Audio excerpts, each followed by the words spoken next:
Hello, everybody. Yes. Hello, everybody. Yes. Mayhem and everything New York else. to Las Vegas. 80s mayhem. Yes, exactly. 80s metal mayhem movies and more, basically. And as John Carpenter, the immortal John Carpenter, had said, the 80s are still with us. They've never left us in so many ways. Never die. Never, man. Never. And this is our survival guide to help you get through this 80s mayhem that we're living through that we cannot get out of. Yes. And we can't think of a better film to talk about than Blade Runner.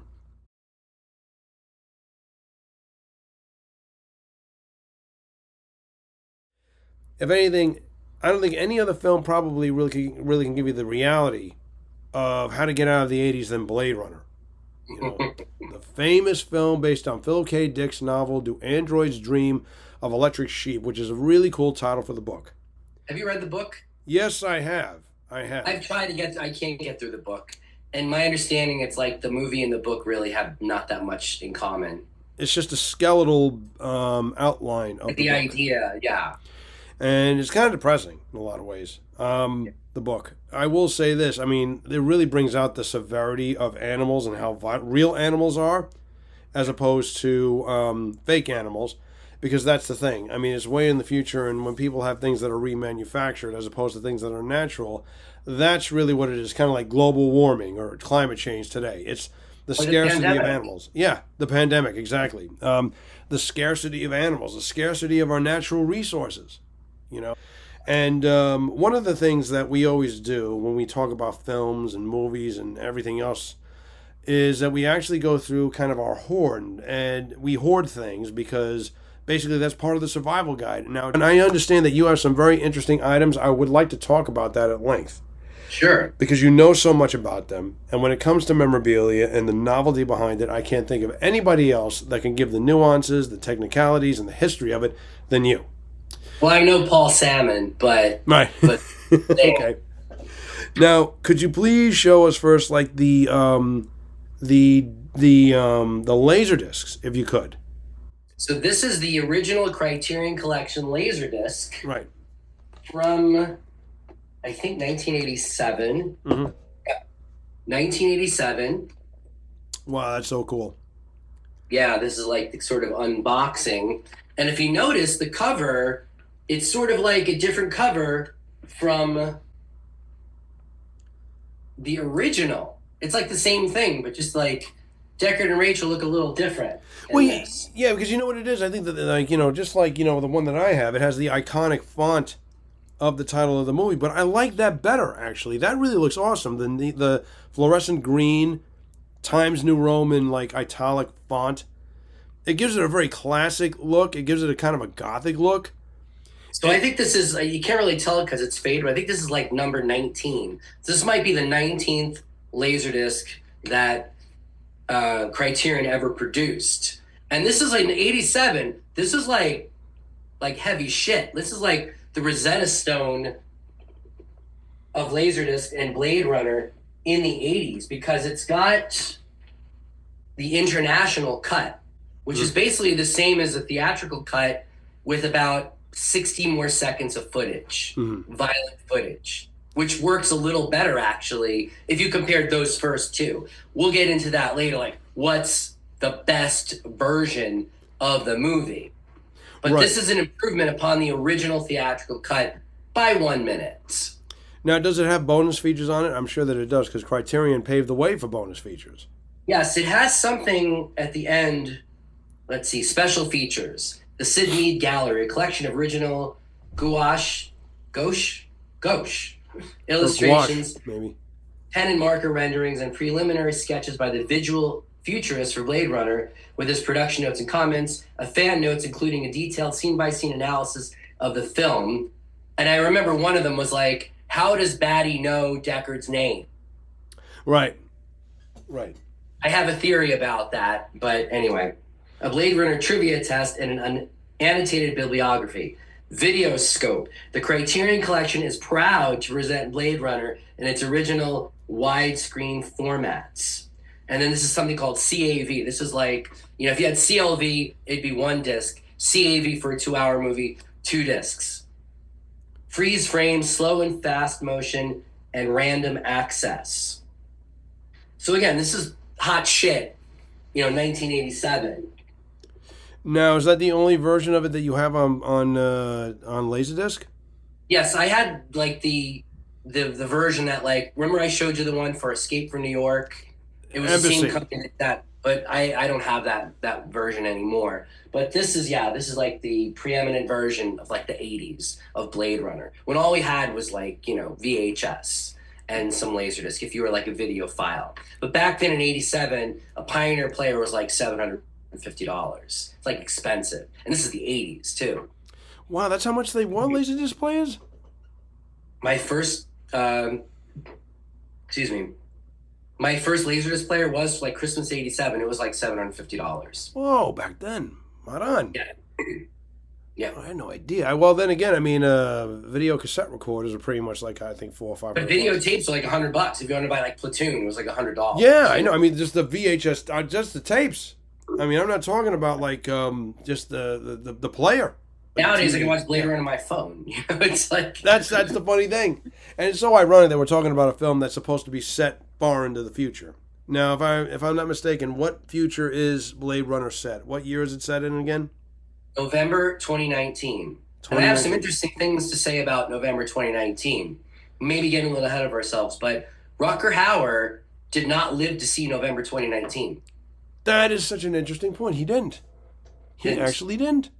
He died in 2019, I believe, but like maybe a few months before. So he did not live to see November 2019.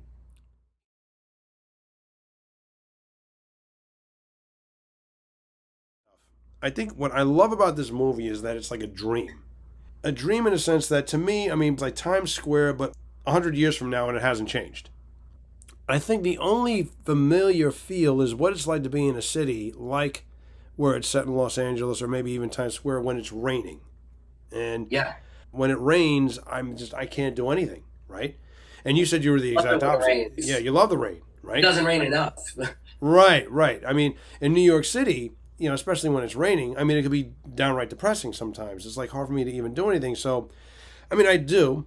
But at the same time, though, this is the one movie where that's the one thing that you notice about it, that I've always known, is that it's always raining, but I like it. Yeah. I like it because it has this kind of feel. It's interesting that, the book that we're going to talk about a little bit is Future Noir. That was the one that you sent me on books. And, I think to me, it's almost like Raymond Chandler's The Big Sleep, with the detective, which I think I told you when I did a demo reel. And, as a matter of fact, for the Nook, my coach made me do a promo for the Nook. And it was based on The Big Sleep. I had to read it as if I'm like the private detective. I was a well-known detective, and I could do everything that I could do. And then she walked in. It was a hot, I think, Blade Runner has that kind of like that, with or without the voiceover. Yeah. Yeah, kind of like that. I mean, I think a little bit more so, maybe a little bit more so with Harrison Ford's voiceover. I kind of like it with a voiceover because it makes it nostalgic, yet it's supposed to be in the future. There was past and future colliding because the movie takes place in the future, but if you notice, on Deckard's piano, there are all these like very old photographs, right? From like the 20s or something.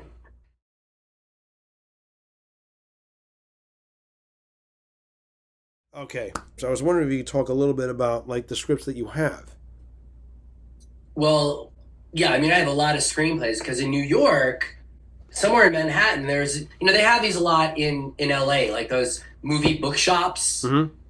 And you could buy a screenplay like this, right, for $15 or $20, probably more now. So there was this New York City bookshop, and my mom and I used to buy all these scripts all the time. And this is so we had like a lot of 80s scripts. Right. And this is the screenplay for Blade Runner, and it says December 22nd, 1980. So Harrison Ford must have seen either this screenplay or some draft of this screenplay. And I found something interesting that I remembered that I want to read to you in reference to his decision to take the role. Right.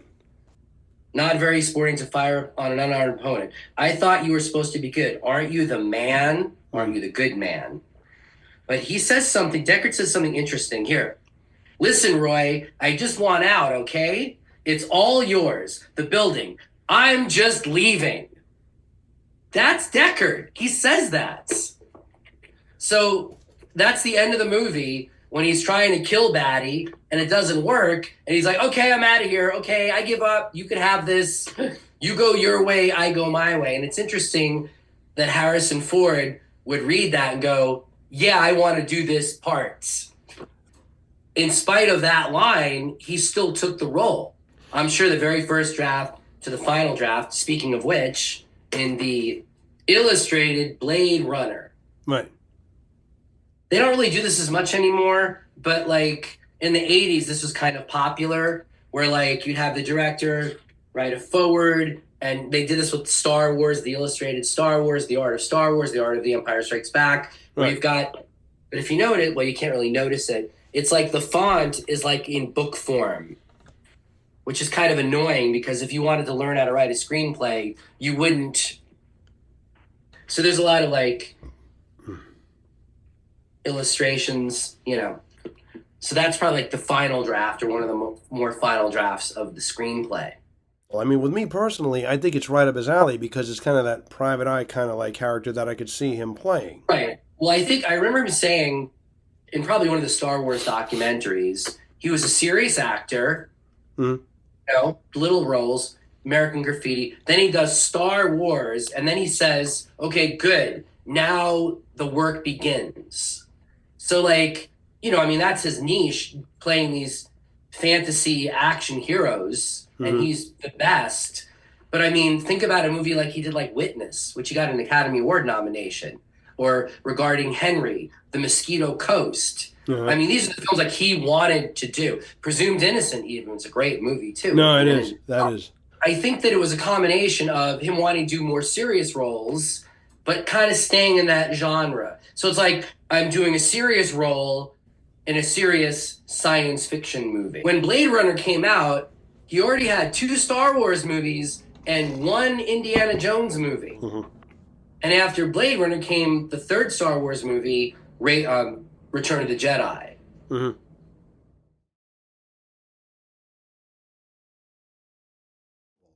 One of the books that I have, this is The Great Science Fiction Films from Richard Meyers. And he actually talks about the film. And, you know, at the time that the movie came out, I mean, serious science fiction fans and people who wrote books weren't a fan of the movie. And he says this, which I thought was pretty much interesting. Blade Runner was almost all flash and no substance. It, more than any other science fiction effort, points up the difference between a film and a movie.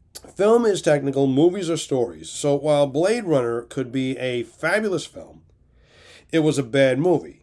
Its technical achievements were marvelous, but its plot did not hold water. When asked what he wanted to do after helming Alien, director Ridley Scott said he wanted to explore the possibilities of doing a real science fiction picture. Blade Runner was the result. Robert Jaffe did an initial script lampooning the original book. David Fancher did 2 scripts, titled The Androids and Dangerous Days, which were extremely reminiscent of hard-boiled detective novels. And that goes back to the whole feel of when he was narrating it, right? The whole big sleep thing, right?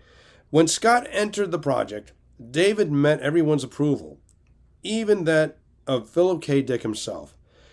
The sparsely populated world had become the wildly overpopulated Los Angeles of the year 2019. The hunter was named Deckard, Harrison Ford, a cynical defeatist who was forced out of retirement for one more job, right?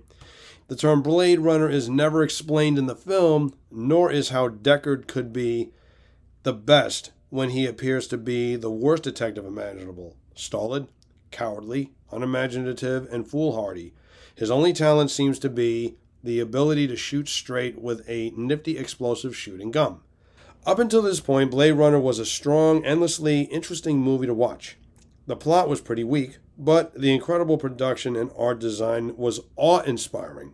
If what the actors said ranged from pretentious to pseudo-meaningful, everything on and around them was spectacular. The costumes, makeup, sets, props, and special effects were first-rate.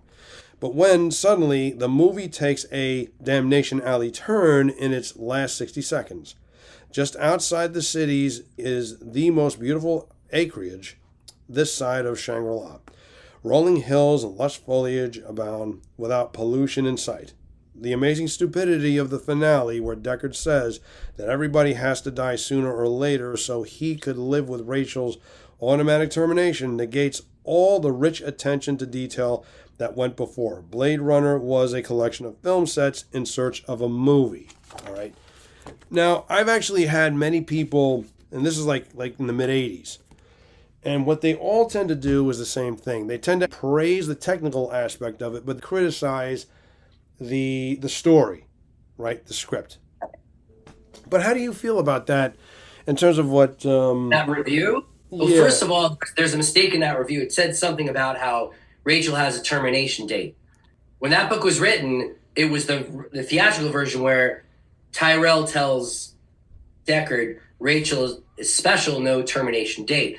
But in a way, I have to agree somewhat with that review, because it's like it's heralded as one of the most influential science fiction films of all time. Right. But if you're in a screenwriting workshop, Blade Runner is not going to be the example they're going to bring up. They're going to bring up Thelma and Louise, Witness, The Silence of the Lambs, Back to the Future. Sure. You know, movies like that. Yeah.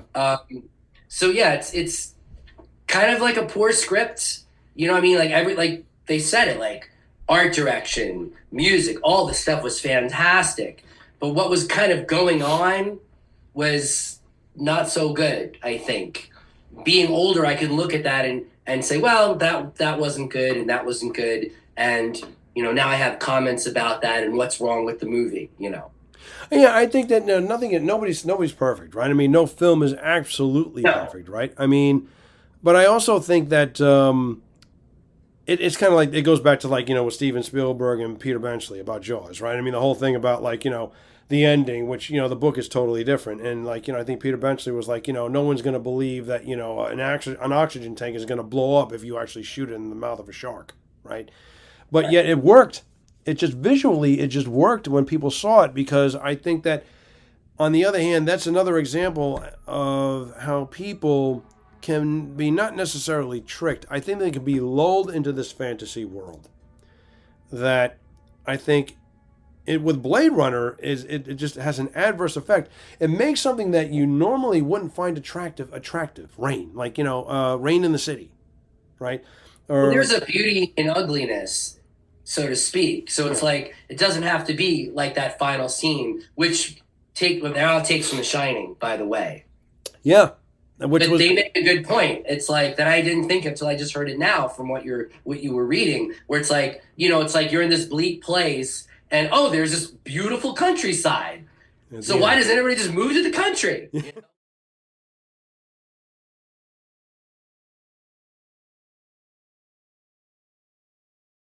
One thing. I mean, in terms of the set direction, I mean, that's an art installation in itself. I mean, I had seen a lot of the sets, like the Tyrell Corporation, that building that they built. They have it in the American Museum of the Moving Image in Queens. Yeah, the miniatures. They have them there. You can see them in Queens.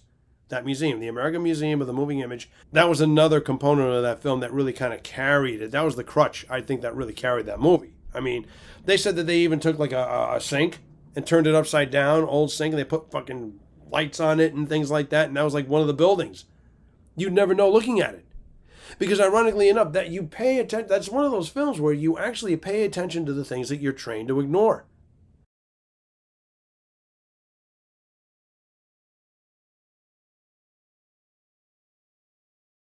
If I'm not mistaken, in Future Noir, they think about the brands that you see in Blade Runner. Atari, I was about to say. And it's like, and the book said something like these things don't even exist anymore. And this is the future. Yeah. Yeah, you know. TDK, Atari, you know. Yeah, that's right. I mean, I don't even think TDK even exists anymore. I don't know if they do. I mean, I remember them being cassette tapes. That was the big thing. The Those metal were the cassettes. high-end quality cassette tapes. Yeah, metal cassettes, the SA cassettes. Yeah. The SAX cassettes, the different kind of range that you would have. Because every now and then you had DAT tapes, right? I mean, digital analog tapes, I remember those in the 90s, yeah. Well, maybe now we could probably get into the different versions. That's where I'm going to basically bring another item that I actually figured that I'd show. Now, this is the Dig-a-Book that they put out. Warner Brothers that put out. We talked about this the other day, because this is like I think this is the original Blu-ray release of Blade Runner. Yeah.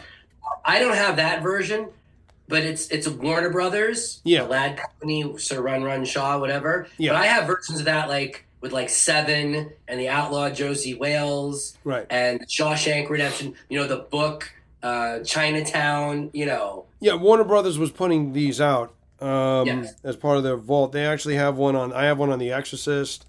There was one I have on Clash of the Titans because they own that. I have that one too. Yeah. That's another one, a book version I have of that one too. Great movie though. Yeah, no, that's one that's a definite another subject we have to talk about that too, because we saw that in the movie. Real quick off the topic, Harry Hamlin in 1981 could have played Jim Morrison. He would have been perfect. He looked like Jim Morrison. Yes, but that's another topic. Yes, he could have. He Not was the awesome. LA Law days, but Yeah, I mean, because he had the voice, and that kind of curly, kind of longish black hair, and the look. Skinny, tall, handsome, all that. He could have pulled it off. But, no, yeah, he definitely could. But, I mean, I think now's the time of the segment where we could talk about our favorite versions of the movie. There's the final cut, which is on disc 1 here. You probably have it. Yeah, so I got this. Let's go through this together. So, this is 5 discs that I have here. And these are 3. Okay, so here's... First disc is the final cut. Mm-hmm. As Ridley Scott says, my preferred version of the film is this one from 2007. Then you've got Dangerous Days, the making of Blade Runner, right there. Mm-hmm. I think that what was that actress in Halloween 3: Season of the Witch? Stacey Nelkin. An interview here. So she played Mary, the replicant that you never see. So I'm pretty sure that her scenes weren't even filmed, but she's on the making of. Yeah. Now, disc 3 is interesting. 3 versions. U.S. theatrical cut from 1982, which is the version here on the 87 Criterion collection. Right. Disc 4, Enhancement Archive, and disc 5 is something called the work prints. Yeah, that's what this one is too. I think it has it. I think. Yeah, the work print. Really cool, booklet. It might be the same booklet here, Johnny, because it's basically this is the booklet that I have. Basically it has a lot of the yeah, you have more in-depth stuff than I do. It has also a lot of this stuff, some of the promos from the movie, Oh, this is cool. The first ever home video release of the rarely seen pre-release work print featuring alternate footage, music, and voice-over. Wow. Introduction by Ridley Scott, commentary by Paul M. Sammon, author of Future Noir, The Making of Blade Runner.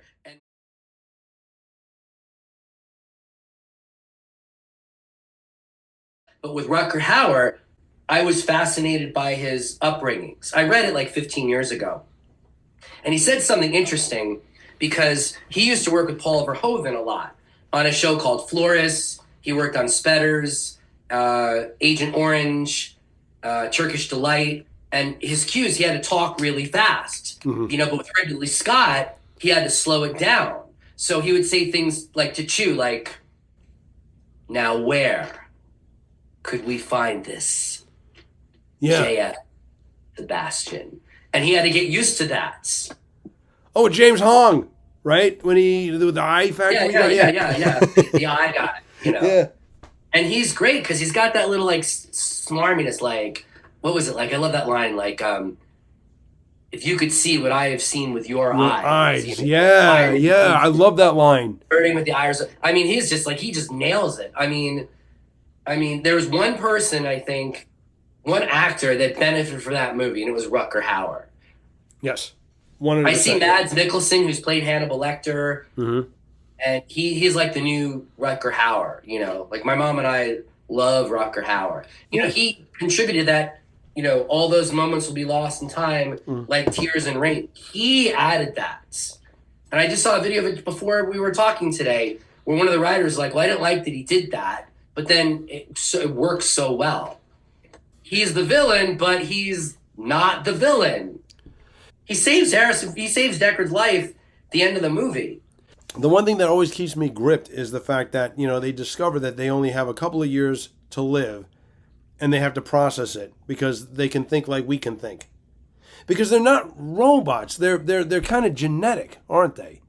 That's the thing that really... They have human organs and things like that. Yeah.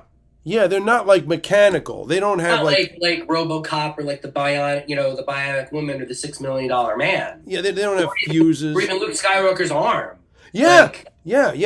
That's a mechanical arm. Like, he's doing this shit. And as human-like as it is, let's face it. It's basically artificial. Whereas it's not an artificial intelligence. It looks like it's genetically engineered, kind of like Jurassic Park. They basically it's all almost genetic. Like a clone in a way. Yeah, it is essentially. It's a cloning operation. Yeah. They even tried to do it. There's not. It's not like. Well, I'm going to say something real quick. Sure. It's not like the replicant, like Ash from Alien, where they, they've got these wires in them and they spit the blood. Their blood is like tan or something like that. Well, no, it looks like clam chowder. If you look online, they say there's a direct connection between the Alien universe and the Blade Runner universe. So Prometheus was like the prequel to the first sort of Alien movie, like time-wise, right? Right. Peter Weyland, the Weyland Corporation, Weyland-Yutani, was played by Guy Pearce. And there's something in some deleted scene or something like that where he goes, "Oh my God, that Tyrell really had it all wrong. I feel really sorry for him with those Andes that they call them Andes, I think, in the book, to Android okay. Something like that. Like, yeah, he kind of fucked up on that one, but right. We've done so much better since, or whatever." So I think there is a connection. People on the internet, they will find a connection that those two universes do exist. Right, so they were like real. So the difference between like the Ash android and the replicants, outside they looked human, but inside there was like wires and things like that. It was more like almost the way like David Cronenberg would have done it. Yeah. Like genetic engineering. Like it was sort of organic, but like more machine-like. Yeah. But if you cut open a replicant, it would be like cutting open a human being on the operating table. Yeah. It would be like the exact same thing. They wouldn't be like, "Oh, that's different. Oh, that heart is over here. Things look different." Everything is a shared universe these days. This whole shared universe. They're doing a Blade Runner TV show. I think it's called Blade Runner 2099. Yeah. I heard about it. I would love to see, because remember when the first Alien movie came out? Mm. Ridley Scott talked about doing, a $250 million R-rated prequel. So you would see, which became Prometheus, but I think it was more basic, the idea of let's see the spaceship that crashed, the space jockey, I think they called it. So I'd like to see a TV show or movie about the replicants, like, Batty and Pris, and then how they jumped the shuttle off world, killed the crew and passengers, all that stuff. I want to see that.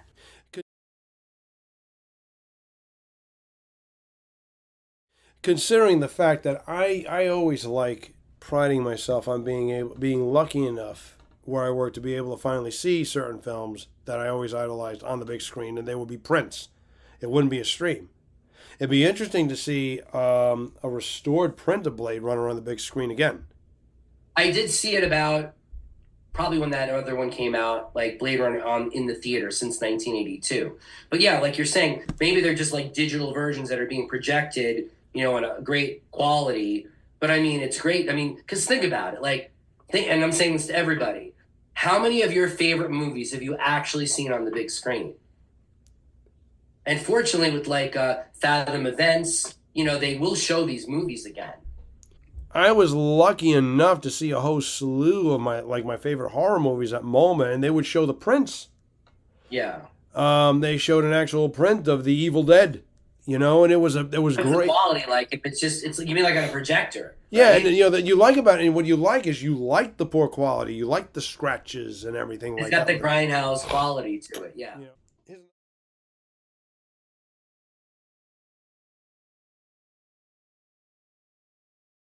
I mean, I really feel that it's really the flaws that actually make that movie. Well, I like it because it's fun to talk about them. That happens in Blade Runner that Tyrell does. Batty finally meets Tyrell, and he says, "Would you like to be modified?" Which sounds cool, doesn't make any sense. Basically, what's going on here is that Batty's saying, "I want more life. Well, if you do this, this, and this, I can live." Well, no, if you do this, and I love the scene, and this is my point. I love the scene because Tyrell is telling the truth and lying at the same time. Right. He's telling the truth in a way that, yeah, if you do this, you'll die. If you do this, you'll die. If this won't work and this won't work. And he's telling the truth. But the reason why it's that way is because he made it that way. Yeah. That's the lie. Yeah. Yeah, you'll die in the opportunity. This will happen if EMS recombination because that's why I made it. Fail-safe device for your lifespan. It does.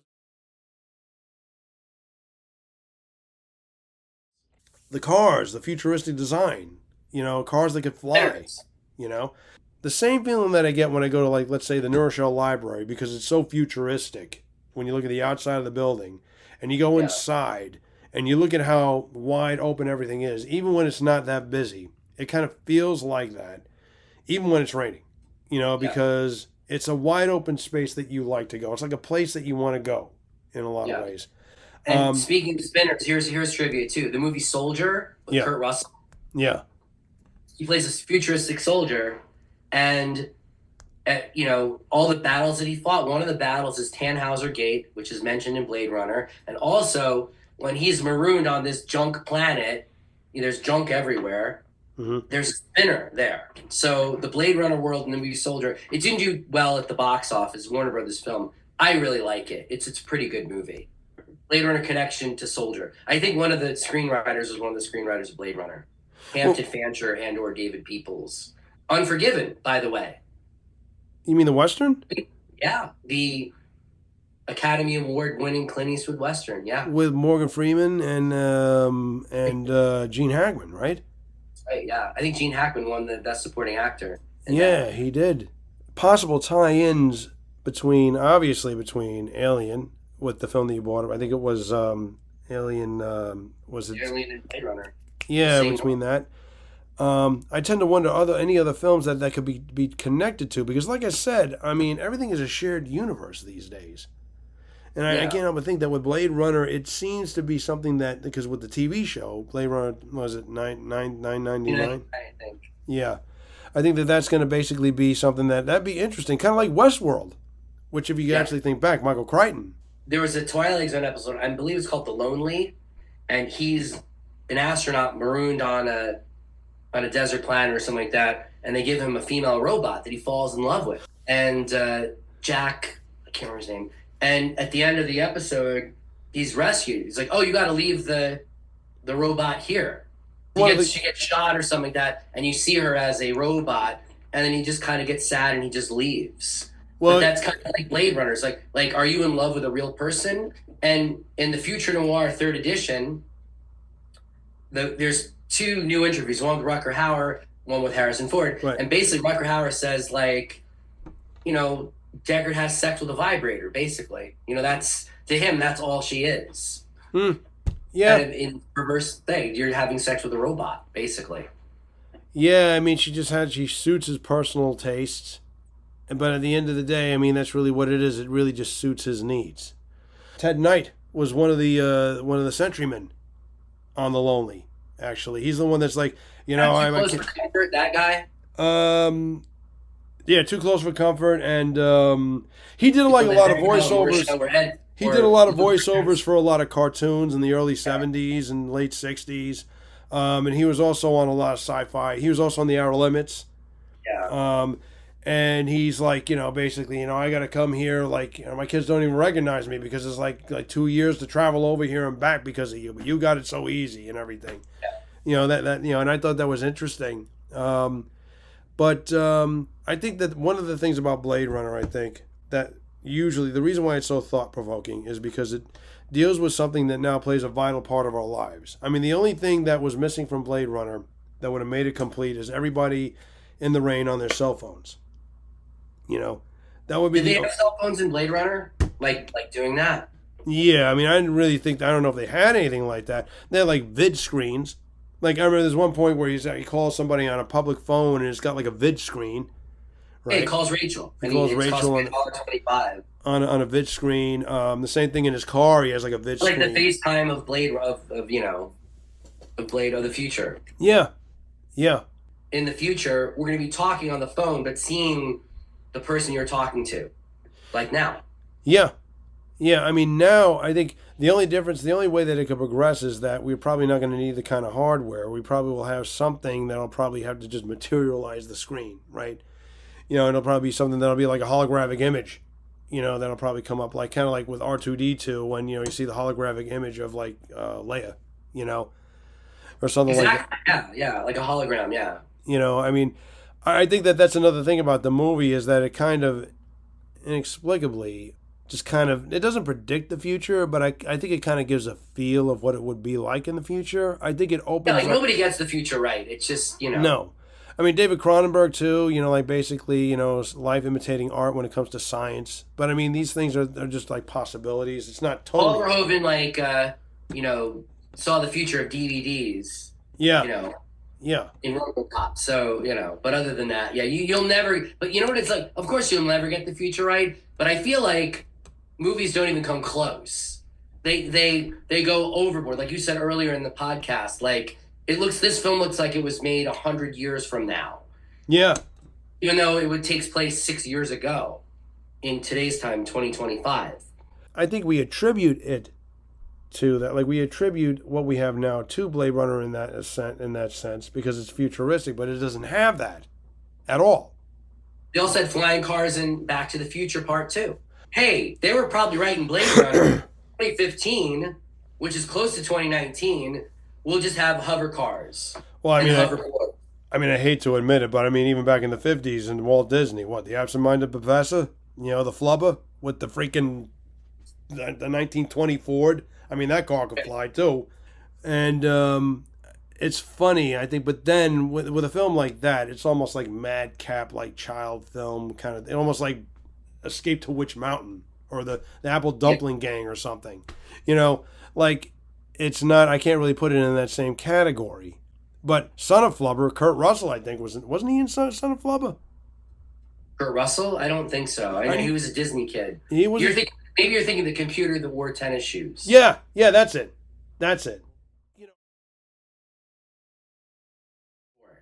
Here's another trivia. Do you know that Harrison Ford was in a deleted scene from E.T.? No, you got to tell me this. You got to talk about this. You definitely Elliot got in trouble for something in school, whatever. I don't know if it was that scene where he's kissing the girl and the frog, he's getting the frogs out. But you see, he's at a desk, and the other desk is like the principal. And you see the person's like shoulder and arm, and you hear the voice, the recognizable voice. It's Harrison Ford. I don't think you see his face, but you see like everything but his face, and it was taken out. Really? Well, his wife wrote the movie, Melissa Matheson. Oh, you mean Harrison Ford's wife? Yeah, wrote E.T. the screenplay. Yeah.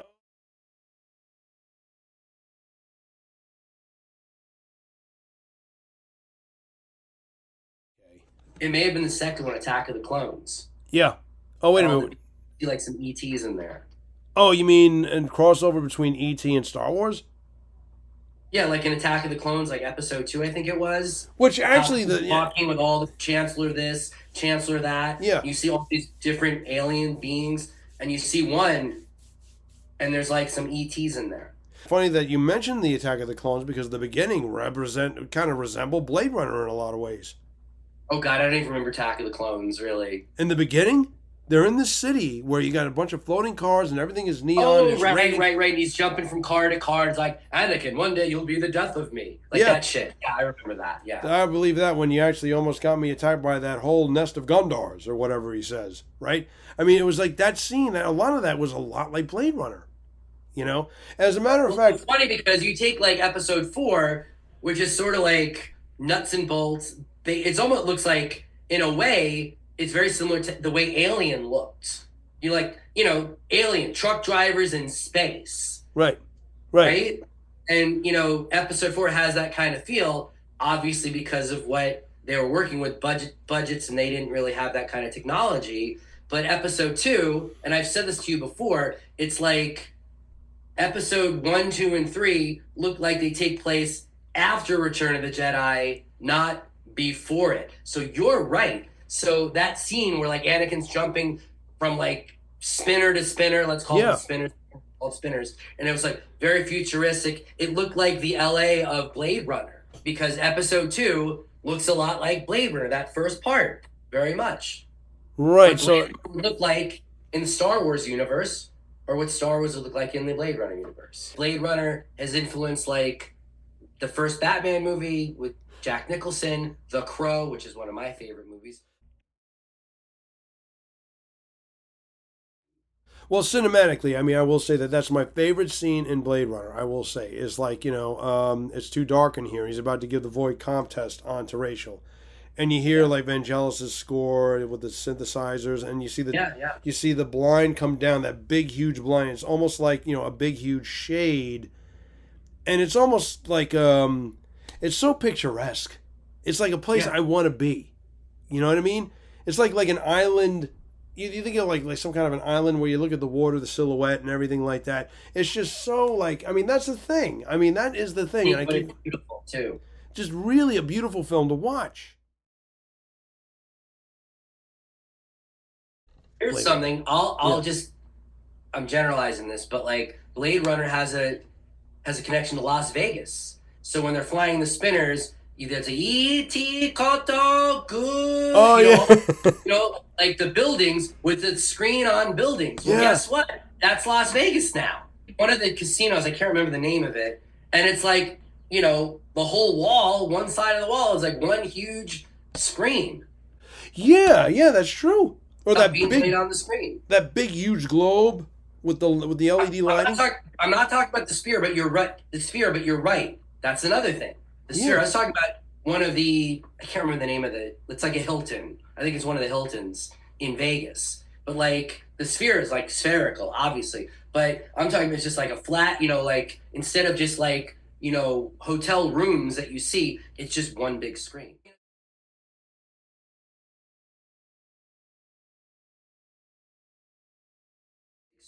Speaking of box office, I'm curious as like how much Blade Runner has made over the years, and like videos and re-releases and all that stuff. You mean now? It's really a business. I mean, it's sort of still seen as a franchise, the way like the Terminator, like not getting into the Terminator, but I mean it's like that's a franchise that will never die. They'll just make bad movie after bad movie. They're doing that with Fantastic Four. This is like the 3rd or 4th incarnation. Yeah, like they're gonna do it until they get it right. Yeah. No. Like that. My memory of first seeing it was afterwards. I think I went with my father someplace, and it was raining that whole day, and I was just thinking about the movie because it's set in the rain. And I have a different take on it, being the same age, you and I, that, growing up as a kid, Harrison Ford was like my favorite actor, favorite movie star. So it's almost like with a band. Like if you like a band like Kiss, you like everything they do.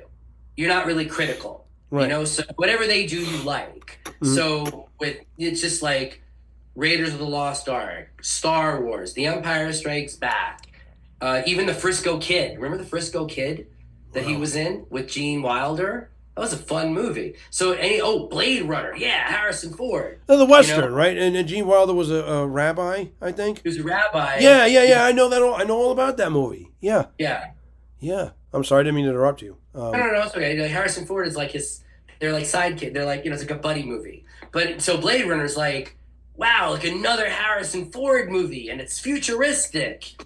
And it's like shooting and, you know, all that stuff, flying cars and, you know, science fiction and Harrison Ford. I guess maybe we're at this point we can come up on closing thoughts, our closing statements on Blade Runner. This is really awesome, by the way. Yeah. I'm going to start with my closing statement. Blade Runner was a film that didn't just have to grow on me. As soon as I saw it, I just basically was just hooked because of it. It's like a big painting that I can't stop watching. I can't stop Visual interactive painting. Yeah. Yeah. I cannot. It's like, and every single scene is like a different painting in the gallery. It's very much like Edward Hopper-esque, as if Edward Hopper was like, you know, in the future, in 2016.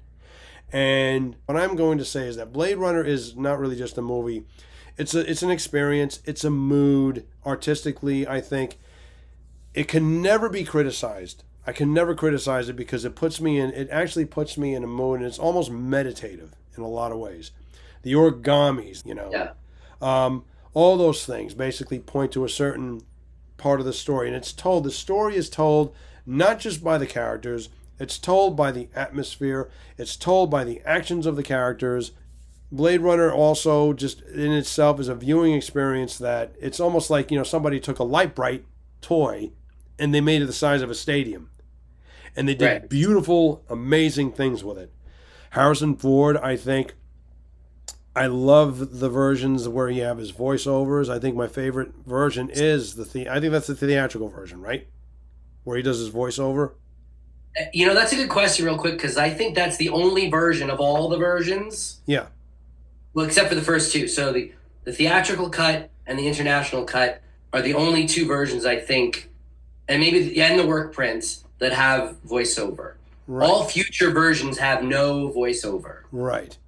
Right. So I'll just close with my statement. Will close with this. As much as it's supposed to be futuristic, what I love about the movie is how, even when it came out, how nostalgic it is, and just how transient it is, in a sense that it's almost like a meditative experience, in that respect. So, it is something that I'll always like, and it's something that I think its flaws are what really make it. And I think it adds to the mystique. It's something that will always be that imprinted dream. It's like a dream that you can actually just play. Your thoughts? Well, first of all, I think what you said was perfect. And in a way, you took the words out of my mouth, you know? And it's also a film that I grew up with, that I revisit every once in a while. And it's one of those films where I love, maybe more so love the making of it, like the stories behind that, not just the film itself. I think even Blade Runner was probably an influence on the first Dune movie from 1984, because that has a ton of voiceovers. Yeah. No, I totally agree. Which is interesting because... Totally forgot about that. If I remember this correctly, the biggest problem that everybody had with Blade Runner in the beginning was that terrible voiceover. I'm talking like 1982. Right. So it's interesting that Dune took that same voiceover, because it was nonsensical. Like, so in Dune, someone walked through the door and be like, she just walked through the door. Yeah. Yeah, that's right. Like, yeah. Paul escapes the Gom Jabbar. It's like, my son lives, Yeah. Like, I wish I was beating up Paul like I'm beating up, Leto. It's just like, it's funny how they took that too. And it's such an influence on all these movies, science fiction. And even like today in Las Vegas, or even Times Square, 2025, we still have that Blade Runner influence. And what's interesting to me is that everything the movie is heralded for, if I said that right, Harrison Ford's like the least of that. Like, he's a great actor. In the movie's not about like, it's great because he's in it. It's all these things. It's a visual spectacle, and he's in it too. It's not the way like, well, Indiana Jones works because it's Harrison Ford. Rocky works because it's Stallone. Mm-hmm. Or Godfather works because it's Brando or Robert De Niro. Mm-hmm. It's like he's just in this great movie. Definitely, this was such an awesome show. If you actually long live Blade Runner. What's that? Yeah, long live Blade Runner. Well, that's the thing. It lives long, right? It has a life of its own, that movie. Yeah. It does.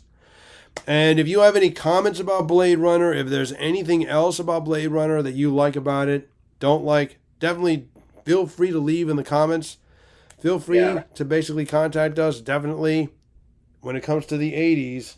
And I feel like there's so much. We didn't even talk about Brian James, who played John. I mean, he was so good in that. He was friends with Rutger Hauer. They did like 2 or 3 movies together, including Flesh and Blood. So, you know. And James Hong, right?